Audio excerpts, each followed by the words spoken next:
25 ఏళ్ల నాటి ఫోటో పెట్టి 250 మంది మహిళలను మోసం చేసిన ఓ వ్యక్తిని చూసి పోలీసులు బిత్తరపోయారు. అంతమందిని మోసం చేసిన ఆ వ్యక్తి ఎవరో ఏంటో వివరాలు తెలుసుకుందాం.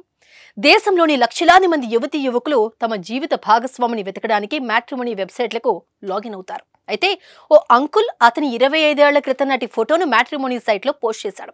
సుమన్ టీవీ కరీంనగర్ వారి ఆధ్వర్యంలో శివరాత్రి సందర్భంగా మహా శివోత్సవం ప్రెజెంటెడ్ బై ఆర్కే ఈవెంట్స్ మార్చి 8 సాయంత్రం 6 గంటల నుంచి కరీంనగర్ లోని ఎస్ఆర్ఆర్ కళాశాల గ్రౌండ్స్ లో.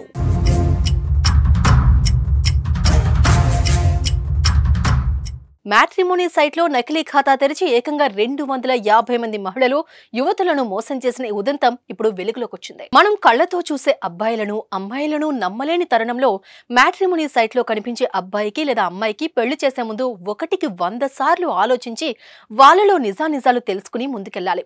లేకుంటే చేతిలో ఉన్న డబ్బు శీలం పోగొట్టుకుని మోసపోతారు అని చెప్పడానికి ఇలాంటి నరేష్ పూరి గోస్వామి అంకుల్ స్టోరీ కూడా చక్కటి ఉదాహరణగా చెప్పుకోవచ్చు. మ్యాట్రిమోనియల్ లాంటి వెబ్సైట్లు మంచి ఉద్దేశంతో ప్రారంభించబడినప్పటికీ వాటిని దుర్వినియోగం చేసే కిలాడీలు కూడా చాలా మందే ఉన్నారు. కాబట్టి మ్యాట్రిమోనీలో పెళ్లి సంబంధాలు చూసుకునే ముందు అందరూ చాలా జాగ్రత్తగా ఉండటం అవసరం.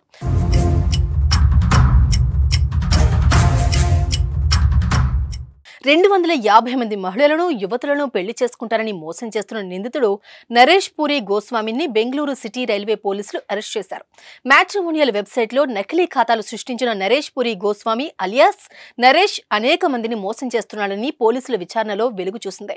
వితంతువులు విడాకులు తీసుకున్న మహిళలను టార్గెట్ చేసుకున్న నరేష్ పూరి గోస్వామి అంకుల్ వారిని నిలువునా మోసం చేయడం అతని డ్రీమ్ అని పోలీసులు తెలిపారు. పెళ్లి చర్చల కోసం నరేష్ కోయంబత్తూరు నుంచి బెంగళూరుకు ఓ మహిళను పిలిపించాడు. ఆ తర్వాత టికెట్ రిజర్వేషన్ చేసుకోవాలని, డబ్బులు తర్వాత వస్తాయని, తన పర్స్ ఇంట్లోనే మర్చిపోయి వచ్చారని ఆమెకు నరేష్ మాయమాటలు చెప్పాడు. నిందితుడు బ్లాక్ లో 2 సిమ్ కార్డులు కొనుక్కుని వాటిని వాడుతున్నాడని పోలీసులు తెలిపారు. ఓ హిందీ దినపత్రికల్లో పెళ్లి చేసుకోవడానికి ప్రకటనలు యాడ్స్ ఇచ్చిన మహిళలను గుర్తించి వారి ఫోన్ నెంబర్లు సేకరించిన నరేష్ ఆ తర్వాత వారితో ఫోన్లో మాట్లాడి పెళ్లి చేసుకుంటానని నమ్మించాడు.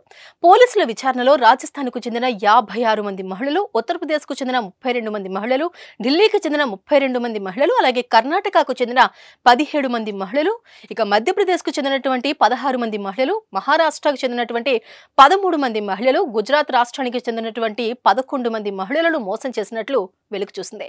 ఇంకా చాలా మంది మహిళలు యువతులను నరేష్ మోసం చేసినట్లు సమాచారం ఉందని, అయితే ఆ విషయాలు ఇంకా వెలుగులోకి రాలేదని బెంగళూరు పోలీసులు తెలిపారు. ఈ వార్త చూసిన పలువురు ఏదేమైనా ముసలోడు మామూలోడు కాదు అంటున్నారు.